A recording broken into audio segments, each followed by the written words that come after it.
नमस्कार, मैं प्रीति सैनी। आप देख रहे हैं स्वदेश 24x7। आज हम आपको एक ऐसे लड़के की कहानी सुनाने जा रहे हैं जिसकी मौत ने न पूरे परिवार को जोड़ दिया। सभ्य और गंभीर होना उस बच्चे के फितरत में था, लेकिन परिस्थितियों के जंजाल में उसकी मौत हो गई। यह एक काल्पनिक कहानी जरूर है, लेकिन उसकी प्रेरणा जीवन बदल सकती है। कुछ कहानियाँ ज़मीन पर नहीं आसमानों में लिखी जाती हैं। वे केवल कागज़ पर नहीं आत्माओं की स्मृति में दर्ज होती है। यह कहानी है महेश की, एक ऐसे मानव की जिसकी पवित्रता, करुणा और सच्चाई ने स्वयं स्वर्ग के नियमों को भी चुनौती दे दी। यह कहानी नहीं, एक आत्मा की संपूर्ण यात्रा है। पीड़ा से पवित्रता तक, तिरस्कार से देवत्व तक, आसमान पर एक अजीब सी जंग हो गई। वो भी एक मानव और बालक के लिए, जो कुछ दिनों पहले स्वर्ग में ईश्वर की आज्ञा से आया था।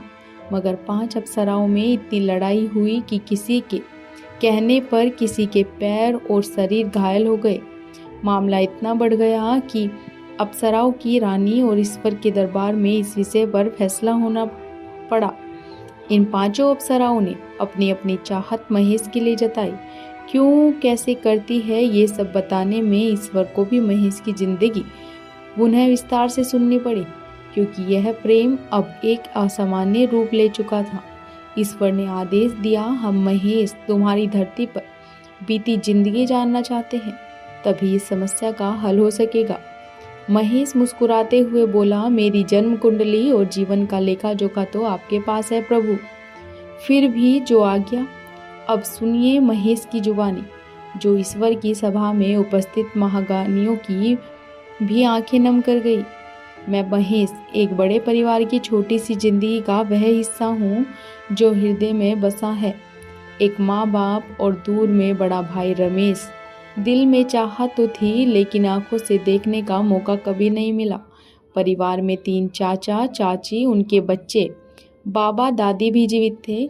सब कुछ होते हुए भी महेश ने अपने जीवन के 20 साल खाली ही बिताए, क्योंकि पिता की आदतें थी नशा, गालियाँ, दूसरों को नीचा दिखाना, हर बात में तुच्छता। माँ हर रोज अत्याचार सहती, दूसरों के घरों में काम करके मेरा पेट पालती।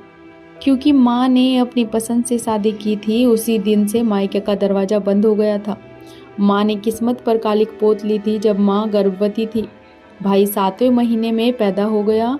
उसका इलाज कराने के लिए दादाजी से मदद मांगी, मगर पहले ही मना कर दिया गया। बाद में कहा, अगर यह बच्चा चाहिए तो हमें दे दो। बहू रानी राजी हो गई और उसे छोड़ दो, और फिर कभी हमारे दरवाजे पर दस्तक मत देना। माँ के पास इलाज के पैसे नहीं थे। आंसू पीकर बेटे को दादाजी को सौंप दिया। आज वो भाई एक अच्छी औलाद बनकर परिवार में है, और फिर माँ के घर में मैं आया और नई उम्मीद जगी। मैं इतना सुंदर हुआ कि आसपास के लोग मुझे देखने आते, पर दोनों परिवारों ने अपनी दहलीज नहीं लांघी। माँ मुझे पाकर खुश रहने लगी, जैसे उसे जीने का सहारा मिल गया हो। 4 साल बाद मेरी बहन पैदा हुई, मेरी माँ की परछाई। सब समय बीतता गया, पिता का जुल्म बढ़ता गया। माँ अपना पेट काटकर हमें खिलाती रही। फिर जब मैं 11 साल का और बहन 7 साल की थी, बहन बीमार हो गई। दिल में सुराख था। इलाज के लिए लाखों चाहिए थे। पिता के पास शराब के लिए पैसे थे, बहन के लिए नहीं। बहन की तबीयत बिगड़ी गई। एक दिन वो स्वर्ग सिधार गई। प्रभु जी, आपने अपनी दी हुई अमानत वापस ले ली। अब मैं ही माँ का सहारा था। पढ़ाई में अच्छा था। माँ जिनके यहाँ काम करती थी, उन्होंने मेरी पढ़ाई का जिम्मा उठाया। कॉलेज तक पहुँचा। मैंने जीवन में कभी किसी स्त्री को गलत दृष्टि से नहीं देखा। माँ बहन का ही रिश्ता रखा। धर्म कर्म में लगा रहा। यही माँ की सीख थी। शायद इसी ने मुझे स्वर्ग तक पहुँचा दिया।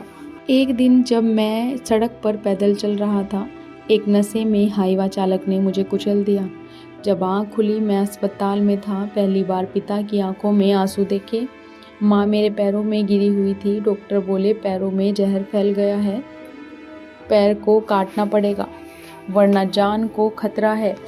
पैसे नहीं थे उस वक्त। पिता को अपनी सारी गलतियां याद आई। समझ आया कि नशे ने सब बर्बाद कर दिया। माँ कुछ समय के लिए मानसिक संतुलन खो बैठी। रोते हुए पिता से पूछा, इन सब का जिम्मेदार कौन है? पिता चुप थे, पर अब उनकी आत्मा जाग चुकी थी। पूरे परिवार से माफ़ी मांगी। दादाजी, चाचा चाची सब लौट आए। माँ भी मायके गई, सबने उसे माफ़ कर दिया। मैंने 2 बिछड़े परिवारों को जोड़ दिया, मगर जहर बहुत फैल गया था। डॉक्टरों की कोशिशों के बावजूद मैं चल बसा। मरने से पहले मैं खुश था। मैंने माँ को उसका पहला बेटा लौटा दिया, पिता को सुधार दिया और दोनों परिवारों को एक कर दिया। अब जब मैं आपके दरबार में आया हूँ प्रभु जी, आपने मेरी सेवा के लिए 5 अप्सराएं भेजी। वे मुझसे प्रेम करती हैं, मेरी सेवा करती हैं, मेरे परिवार का हाल भी लेती रहती हैं, मगर अब वे आपस में लड़ने लगी हैं। ईश्वर ने अप्सराओं से पूछा, क्या आप देखा तुमने इस महेश में जो इतना प्रेम करने लगी? पहली बोली, इसकी वाणी में पवित्रता और सत्य है। दूसरी, तन मन से स्वच्छ है।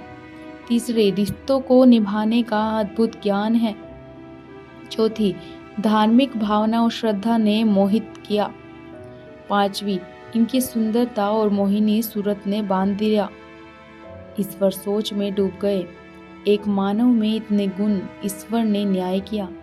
सभी अप्सराएं को अलग अलग सेवाओं में नियुक्त किया। हर रस का आनंद लेने का आशीर्वाद दिया। साथ ही वरदान दिया कि जब महेश चाहे धरती पर अपने परिवार को देख सके। इस तरह अप्सराओं के प्रेम की जीत हो गई, दुख कितना भी गहरा हो। अगर मन पवित्र हो और स्वर्ग भी झुकता है। एक व्यक्ति की अच्छाई पूरे परिवार को जोड़ सकती है। नशा न केवल शरीर बल्कि रिश्तों को भी खा जाता है। धार्मिक आस्था और स्त्री सम्मान किसी भी आत्मा को दिव्यता तक पहुंचा सकता है। एक सच्चे बेटे का कर्म ही उसकी पूजा होती है।